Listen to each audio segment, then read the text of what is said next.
for inviting me to this wonderful conference. Thank you, Charles. Thank you, Manolo, who I know from before, and I hope that I'll come to know the rest of the internationale by and by. As Stephen has said, of course, the title is polemical, Demodern. Why?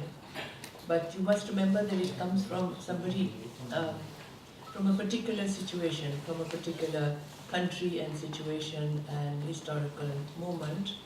And just as interestingly, Ronaldo, as a Mexican, spoke with great passion about precisely why decolonization would also question fundamentally the assumptions of the modern. I speak from India, and this is important. It is not a nationalist position that I am producing before you, but situation is important, and I imagine that Zdenka would very much endorse the fact that one speaks from a historical position and a situation and a context. And I need to ask, why at this moment would we demodernize? Throughout the decolonization movement and across 3 generations of post-colonial thinkers, critique of the modern has been mounted by those who suffered the exploitative nexus between the colonial and the modern, who broke the pact through decolonization and emerged conflicted to the core but possessed of a consciousness that processes the contemporary in ways that are doubly historical and equally contradictory. They then counter-formulated their ideas and strategized distinct styles of anti-imperialist struggles. From Gandhi's non-violent struggle to armed revolutions to the peasant war of resistance in Vietnam. This history has produced a consciousness that must always problematize the modern. Post-colonial investigation confirms that while colonial modernization served the purpose of gross exploitation, modernity was co-produced by the West and its colonized subjects. Our shared modernity bears the wounds of history, and like many in the post-colonial world, I would rather that the wounded body survive through good nurture. With some irony, we might say that the crime of colonialism is as if, or if anything, alleviated by the project of modernity. This was the case with many third world countries who developed their modernity in conjunction with Marxist and socialist ideas, deploying contradictions to defetishize canons, to calibrate modernist language in relation to their own communitarian ethos and their new sense of contemporaneity after decolonization. The need to decatect from the modern arrives in Europe at the eve of a crisis, or the crest of a crisis. It is a global crisis produced by a self-perpetuating capitalism, the subterfuge of neoliberal ideology, still successful in camouflaging the potentially self-destroying systems in play. The politically sensitive art museums and art institutions in general in Europe wish to testify against the West's continued expropriation of global resources and concomitantly argue against the subjection of the political to corporate command. They wish to recognize that Europe is unraveling. The EU diminished by Brexit, but also by the betrayal of the EU of its southern partners. They mark the loss of a socialist future. They rethink culture and citizenship in relation to the so-called illegal migrants and fresh waves of refugees coming across the borders. The European desire to demodernize is iconoclastic, but also rhetorical. Elsewhere in the world, the modern may play out quite differently. As India regresses into right-wing Hindu authoritarianism, we need to protect democratic rights, secular and rational epistemologies positioned in modern institutions, This becomes a political imperative for us. And it becomes our task to position the aesthetic in a way that it works through distributive arrangements of sense and meaning premised on radical subjectivization and an emancipatory politics. As a non-European critic, I suggest that it is not for the West to withdraw the modern from hubris or from humility, as if it were a gift, franchise, or curse. It is better perhaps to name sites of conjuncture where the modern and contemporary are interrogated. For instance, the biennales, and majorly the documentas, that produce a breach in the economy of the modern museum. Stephen just read this out. Produce a breach in the economy of the modern museum and reset the parameters for contemporary art on conflicted ground. Or on the other hand, in relation to globalization or global capital that works through a disingenuous ideology of the contemporary and claims the badge of transcultural goodwill. I argue that we need to historicize contradictions, gain traction, and rather than censor the modern, make the historical constituents of the contemporary culture more properly agonistic. But I take a detour after having made this equally polemical introduction, and this detour will perhaps seem very unlikely and even strange to you. I titled this section Anachronisms and the Contemporary. The contemporary needs temporal overturnings. Anachronisms enable the surfacing of subsumed knowledges, invites hermeneutical exegesis, or at a simpler level, retrospective annotations of neglected discourse, including that of the aesthetic. How anachronisms produce this dislocation is argued by many authors through the 20th century. Agamben, in his essay, What is the Contemporary?, turns to Mandelstam's poem, The Century, that is, the 20th century, irredeemably fractured, whereby the contemporary gains its reflexivity. In other words, what I'm suggesting is that we use the figure of use the method of anachronism to devise a figure of thought by which we may actually rehistoricize the period that we are either contemplating or with which we are dealing within the contemporary. In India, a civilizational narrative runs parallel to the modern. This is an overabundant resource for the invention of tradition, the Hobsbawm term. While the modernity project remains always incomplete, this incomplete modernity nevertheless questions civilizational hegemony, and the other way round, producing disjuncture. A disjuncture that recognizes the core contradictions of our societies. In India, the living anachronism, the one who hoped to heal the deep fractures caused by Western modernity, is a figure that must seem unimaginably remote to the West and still remains a dilemma for us, the figure of Gandhi. Leading a non-violent struggle for Indian independence lasting over 3 decades, Gandhi worked with a truth-based resolve, satyagraha, which is translated as persuasion through truth, which he translated into political action, which was civil disobedience, as it was called in the national struggle in India, and non-cooperation towards power. Gandhi spoke of Swaraj, sovereignty of self, and this sovereignty is very different from the way sovereignty is used, for instance, by Agamben and the discourse within Western philosophy on sovereignty. And this is only a translation from the word Swaraj. It is not actually completely correct to equate it with the idea of sovereignty in the European sense or in your civilization. Gandhi spoke of Swaraj, sovereignty of self, from an anti-state position. An early text, Hind Swaraj, or Indian Home Rule, written in 1909, presents his ethics in its intransigent form, yet offers radical prompts at both ends of the spectrum, the anachronistic and the anarchic.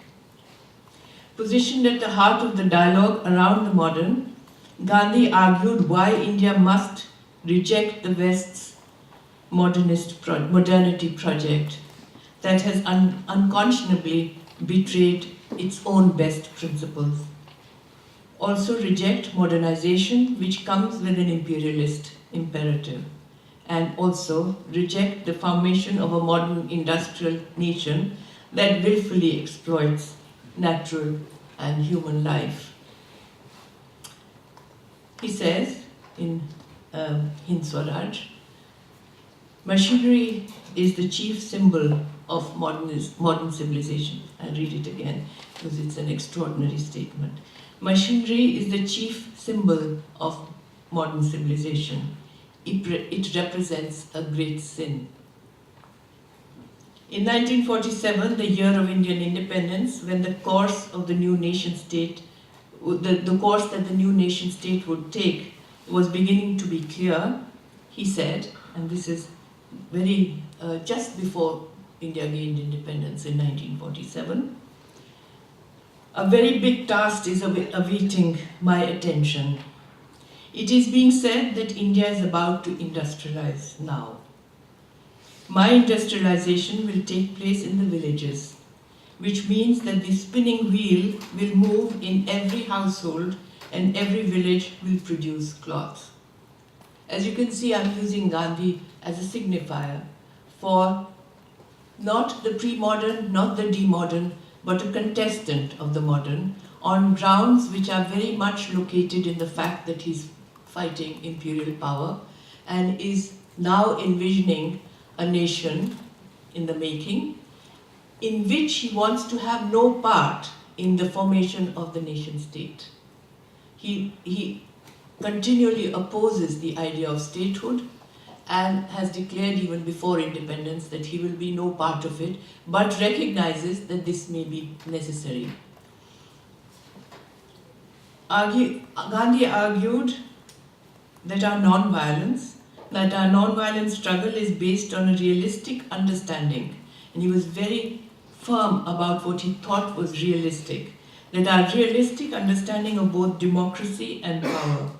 But the substance of the struggle is for an equitable society, and it must therefore foreground material means that are sustainable for the Indian poor.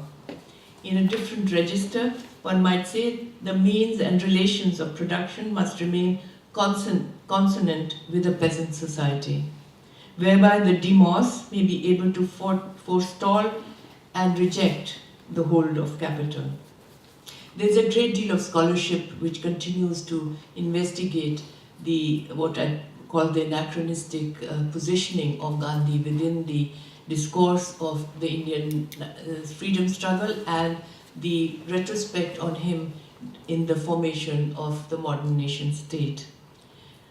To speak today of the demodern, we need to be able to embrace positions that exist in extremis, and Gandhi's is one of that position. So I bring Gandhi in as a figure of thought, not as a viable proposition. A figure who transforms austerity to an extreme form of singularity and thence to self-reliance, the vulnerability of which is gracefully inducted into the social matrix, liminality and community, and a corresponding political structure distinctly other than the modern nation state. Once Indian independence was imminent, and that was true from 1945 until it was realized in 47, Gandhi was in a great dilemma about what his role might or might not be in the new nation. He, however, very determinedly chose Jawaharlal Nehru as his heir, knowing that Nehru, a liberal socialist, would modernize India, would therefore become, and that India would therefore become an urban economy, and that its institutions would be created in the interest of the national modern. Gandhi made a realistic evaluation of the needs of the country and government, of which he would not, in principle, be part. He also was instrumental in appointing Dr. Bhimrao Ambedkar, an American-trained and UK-trained jurist of Dalit origins, and I'll just annotate the word Dalit for you, to chair the drafting of the drafting committee of the Indian Constitution. For those who do not know the meaning of Dalit, it refers to the system of caste, which is still which still exists after years of decades of opposition. At least from the 30s, it has been contested on every ground, and from an understanding of what a modern citizen might be. And the Dalit refers to a caste that is either considered untouchable or lower caste, therefore, to be kept in their place, as it were, in terms of the labor and the production processes of which they are in charge. And the term Dalit is chosen by the resistant untouchables and lower caste sections of Indian society, who chose the word Dalit, which means the oppressed. It is a little like the African resistance choosing the word negritude. So it is a word of resistance and foregrounds the oppression. That's just, sorry, it had to be said because Dalit may not be familiar. Ambedkar was a firm modernizer, precisely because India's caste oppressed need modern education to emancipate themselves from a most oppressive tradition and to strengthen their citizenship rights promised by universal franchise in the new republic. He enjoined his Dalit community, he came himself from a Dalit community, he enjoined them continually till his death in the mid-50s to always modernize. India's progressive constitution committed to equality and liberty, and India has an extraordinarily emancipated constitution, was drawn from, in the West, equality and liberty, and in the Western sense of the term democracy, was drawn from the American Constitution, the French revolutionary ethics, and the colonizer, Britain, and its parliamentary democracy. The nationalist leaders, as well as the writing of the constitution by Ambedkar, were not ashamed or embarrassed to borrow the terms of these, the terms on which Indian democracy was formulated at the beginning of the Republic. Both in the Indian Parliament and the public sphere, issues of democracy, hegemony, and citizenship, of developmentalism and marginalization, which are the markers of our modernity, are in constant debate. Yes, yet India has been unable to eradicate the extreme hierarchy of caste and gender, ethnicity, and religion. In the eyes of the Dalit, both decolonizing and modernizing projects are incomplete, if not failed. The immiseration of the population, immiseration of the peasantry, the question of caste as of the rights of indigenous populations and of women, led by what is now a wholly corporatized state, have produced almost insurrectory urgency, and that is evident all across India. However, an obscurantist Hindutva, a majoritarian and right-wing authoritarianism, is on the ascendant now since 2014. The ruling party and its government is culturally regressive, even proto-fascist and murderous, and the more ready to surrender to global capital, to neoliberal ideology and the real politic of beggarly negotiations around the world. We know that fascism is another xenophobic face of capitalism, and that the face also distorts the more utopic features of modernity. But shall we then demodernize? Meanwhile, rationalist thinkers, civil society activists, and radical interventionists who resist the state and its right-wing outfits are now being openly murdered in India, in Delhi, and across the country. The killers avow the ideology that plotted the assassination of Gandhi. It is modern India that is protesting and fighting back. The post-colonial. The abrupt jamming of decolonial and demodern is a peremptory move. It leaves out of discussion the vastly proliferated field of the post-colonial. Perhaps the post-colonial is now so well mapped over the contemporary as to be almost invisible. Precisely therefore, we need to bring it into focus again.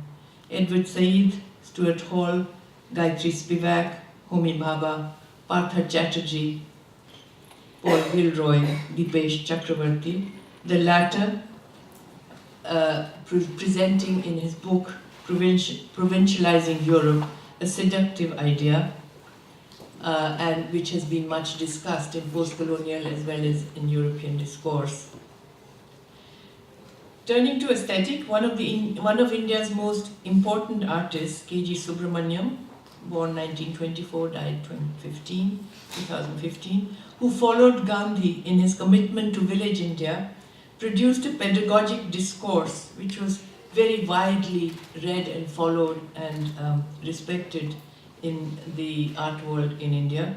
A discourse titled Living Traditions, where he elaborated how convention in indigenous arts, which we often in India call rather in a crude manner folk and tribal art, how convention in the indigenous arts can be read as grammar that can in turn decode differential language systems in the numerous subcultures within India, how these are translated by a modernist artist, and how in turn modernist syntax helps us to demystify indigeneity by foregrounding material practice, that is, craft as technology.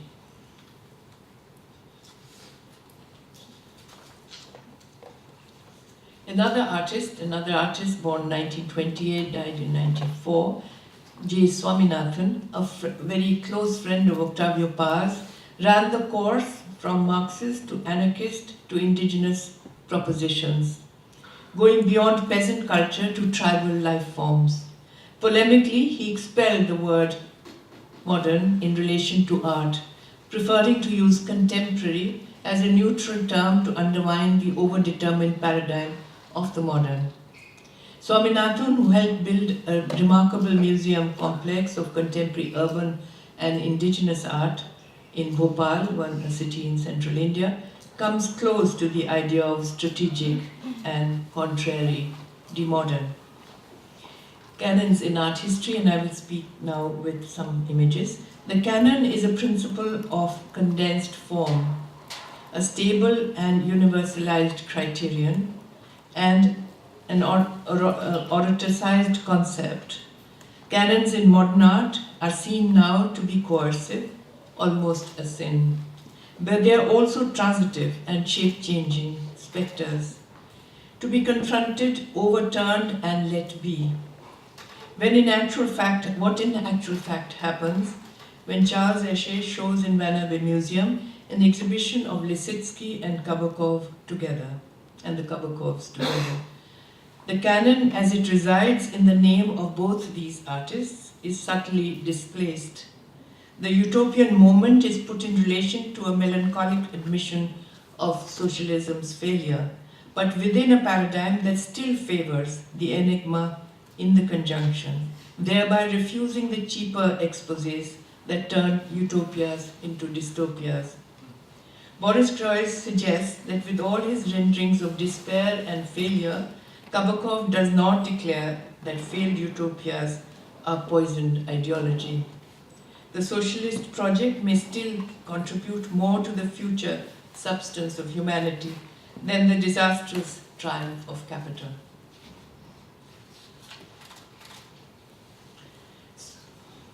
But let me bring non-Western artists into the argument and consider their form of intervention within a universe of canons generated in Western art history, but used and changed and upturned by use in other parts of the world. It is possible that the canon may become more like a trace that is nothing but useful in laying fresh ground in the way of a palimpsest for art and art historical discourse. Working at a tangent from the Western institution of modern art, an artist from the non-West, from outside the West, from elsewhere, draws on those destabilized contexts of the modern, where cultural otherness and political exigencies make up the argument, and where the contemporary, shaped by the politics of post-coloniality, poses a productive paradox. A double consciousness processes two simultaneous and ostensibly incompatible modalities: a claim to international art, both canonical and avant-garde, and the facing of vicissitudes of the national imaginary as it peaks and survives and deconstructs in its own prospects on the ground. And I would suggest that one could take examples precisely from Mexican art and from Indian art in the 20th century in the way this has been addressed within both practice and discourse around the aesthetic. Several decades ago, the post-colonial vantage point proposed another avant-garde, that is,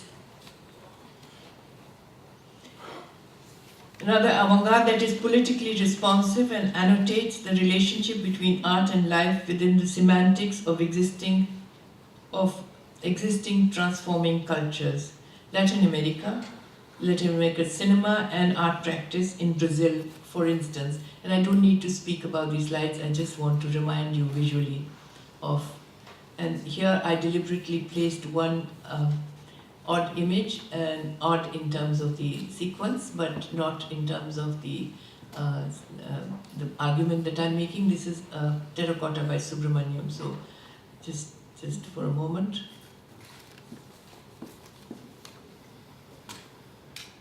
I don't need to annotate these images. I think they would be extremely familiar to you. A little later, in the decades of the 80s and 90s, cultural theorists like Homi Bhabha offered the trickster category of hybridity, and when hybridity was made over to a kind of appropriation euphoria, handy for Western and non-Western players alike, he offered the concept of transfigured alterity, which includes intrusion, inversion, misuse, misunderstanding, and above all, translation.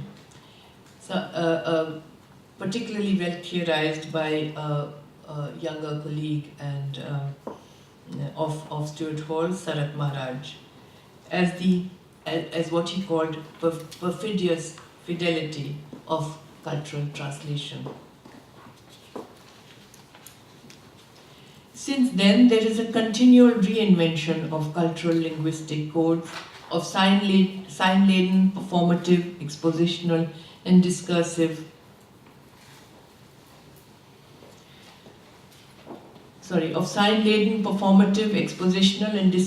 practices that cite canons to produce counter-canonical works. Think of Mona Hatoum. Art born outside the West, but positioned inside the international. This opens possibilities where criteria, meta-canons, and teleologies projected by West-centered avant-gardes come to be dispersed.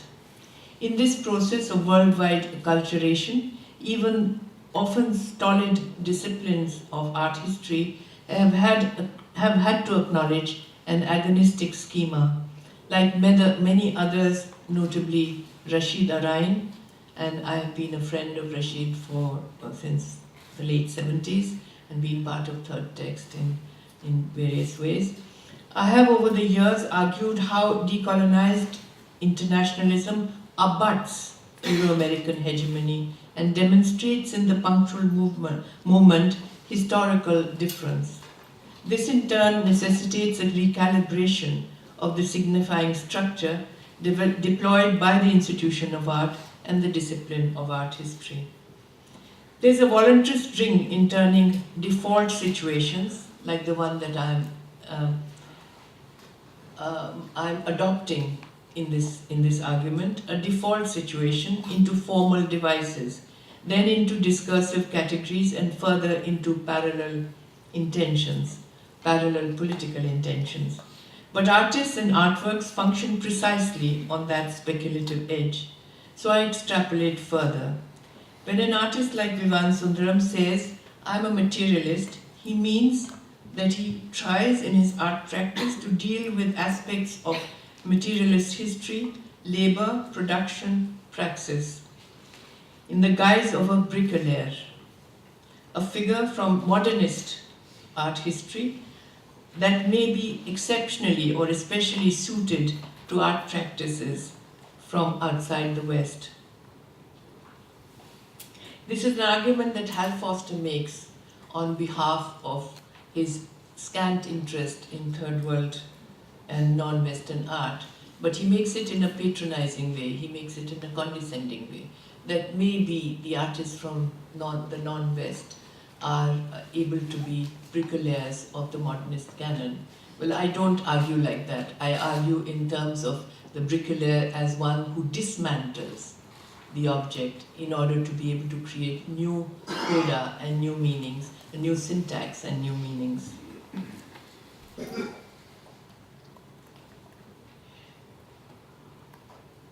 To calibrate authorial command, to invoke commonality on the basis of material cultures, indigenous and urban, this gains a communitarian poetics in the hands of many artists in India and as elsewhere outside of the West.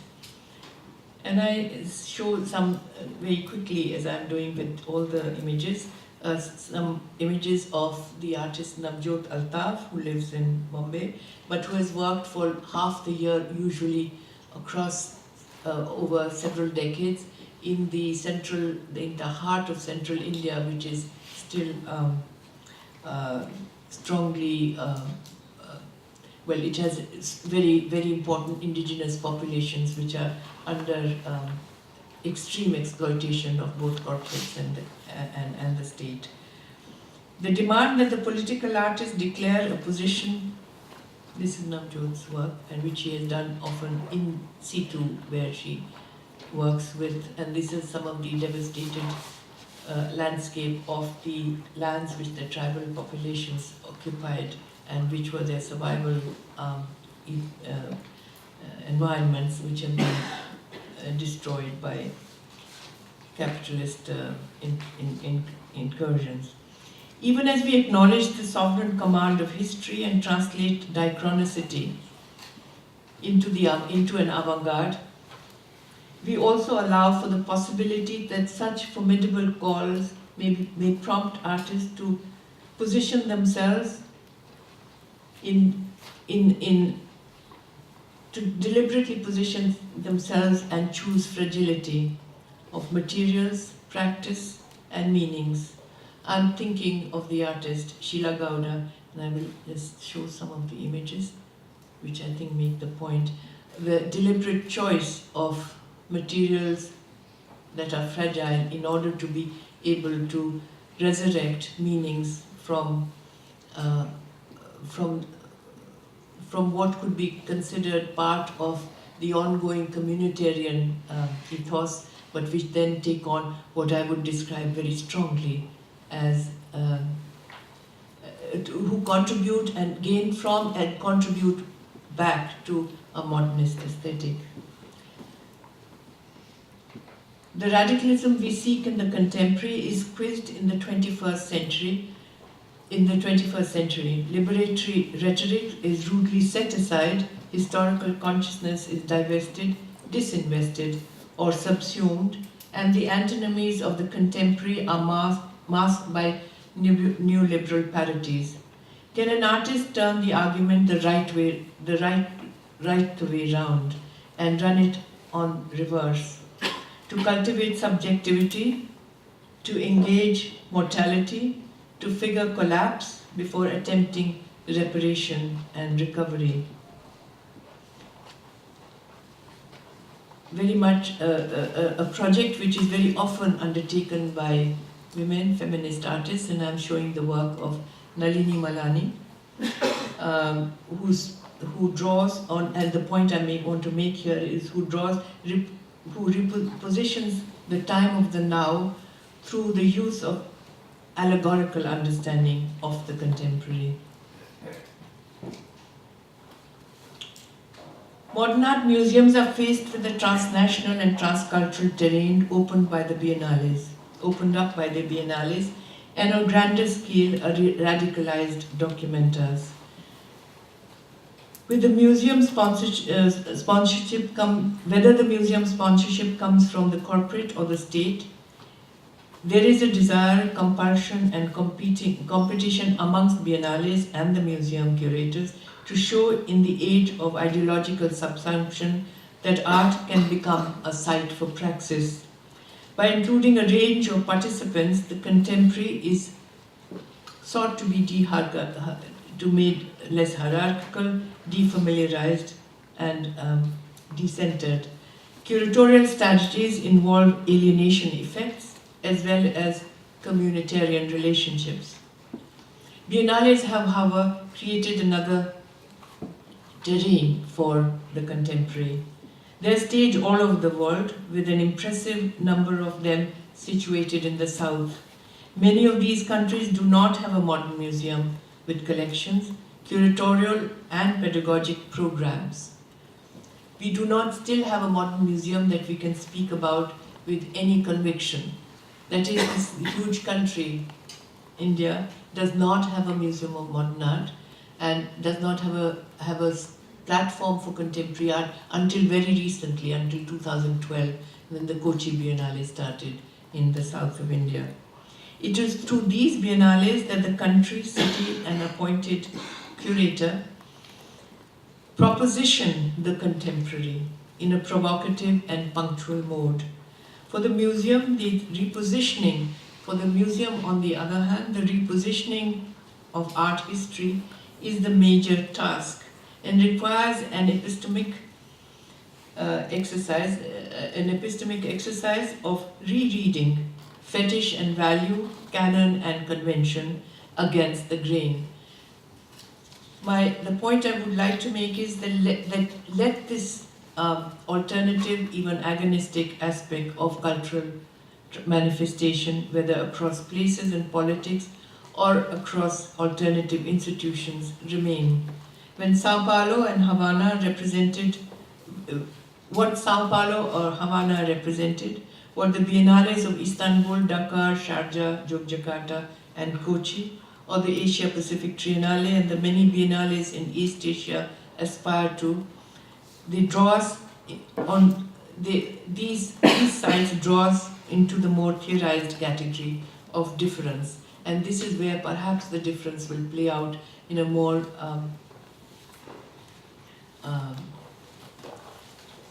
punctual manner.